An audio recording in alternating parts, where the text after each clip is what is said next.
Welcome to Chillin' 101. We hope this video helps. You start by preparing the scene and assets, not by tweaking random numbers. Open the editor and add the object you want to rotate, then add the rotate trigger. Once placed, make sure the pivot aligns with the object visually so rotation behaves predictably. Choose mode. Absolute rotates to a target angle, relative adds an offset. You need to set duration and easing next. Keep the trigger parented or in the same group as the object for reliable activation and inheritance of transform. Now you configure the rotation details that make motion look intentional.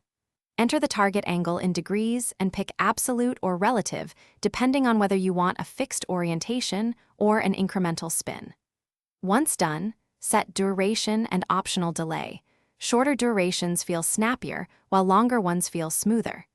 Make sure to choose an easing curve to avoid robotic movement. Also assign target ID or use object groups so only the objects you selected actually respond to the trigger. Finish by testing the trigger in play mode and iterate until it reads right. Trigger the rotation manually or via linked events and observe pivot behavior. If the object swings oddly, adjust pivot placement or verify parenting. Make sure layers and ID match exactly, and confirm whether you used relative versus absolute. Mixing them causes unexpected final angles. If things still go wrong, reset the trigger values and reassign the target, then test again. Simple mismatches are the most common cause of failure. Thanks for watching. Consider subscribing if we helped you.